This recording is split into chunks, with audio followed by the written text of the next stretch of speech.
Hello दोस्तों, आज के इस वीडियो में मैं आप सभी को फ़ोनपे पर यूपीआई पिन बनाना बताऊंगा। तो सबसे पहले आपको यहाँ पे फ़ोनपे मोबाइल नंबर टाइप कर लेना है। उसके बाद यहाँ पर अपना फ़ोनपे अकाउंट लॉगिन कर लेना है।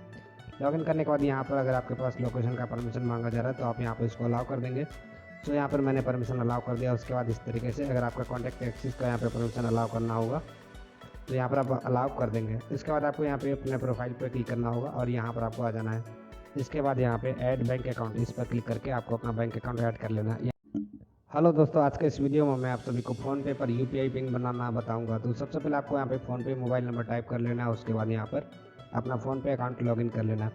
लॉगिन करने के बाद यहाँ पर अगर आपके पास लोकेशन का परमिशन मांगा जा रहा है तो आप यहाँ पर इसको अलाउ कर देंगे। तो यहाँ पर मैंने परमिशन अलाउ कर दिया। उसके बाद इस तरीके से अगर आपका कॉन्टैक्ट एक्सिस का यहाँ पर परमिशन अलाउ करना होगा तो यहाँ पर आप अलाउ कर देंगे। इसके बाद आपको यहाँ पे अपने प्रोफाइल पर क्लिक करना होगा और यहाँ पर आपको आ जाना है।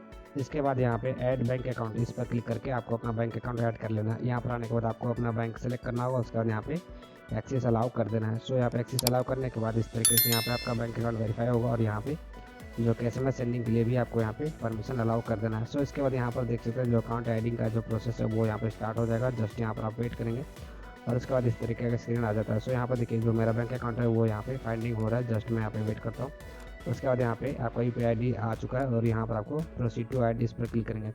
इसके बाद यहाँ पे रीसेट पिन, इस वाले ऑप्शन पर क्लिक करेंगे। जैसे आप यहाँ पर क्लिक करेंगे तो आपके सामने इस तरीके का स्क्रीन आ जाता है। यहाँ पर आपको अपना डेबिट कार्ड का लास्ट का 6 डिजिट यहाँ पर आपको टाइप कर देना है और उसके बाद यहाँ पे जो दिया गया एक्सपायरी मंथ आपको टाइप करना है और एक्सपायरी ईयर, ये दोनों चीज़ आपके ATM कार्ड पे मिल जाता है। इस पर टाइप करेंगे देखकर उसके बाद प्रोसीड करेंगे।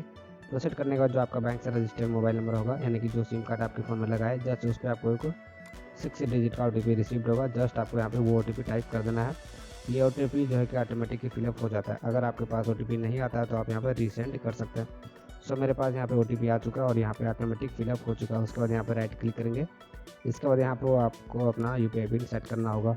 UPI पिन आपको यहाँ पे 4 डिजिट या फिर 6 डिजिट का आपको यहाँ पे सेट करना होता है। इनमें से आपका जो भी ऑप्शन आपको मिलता है जस्ट आपको टाइप करके यहाँ पे दोबारा एंटर करने के बाद कंफर्म कर देना। उसके बाद यहाँ पर देख सकते हैं UPI पिन सक्सेसफुली सेट हो चुका है। सो इस तरीके से आप अपना UPI पिन फ़ोनपे पर सेट कर सकते हो। सो वीडियो देखने के लिए आप सभी का बहुत बहुत धन्यवाद। मिलते हैं एक और वीडियो में, तब तक के लिए जय हिंद।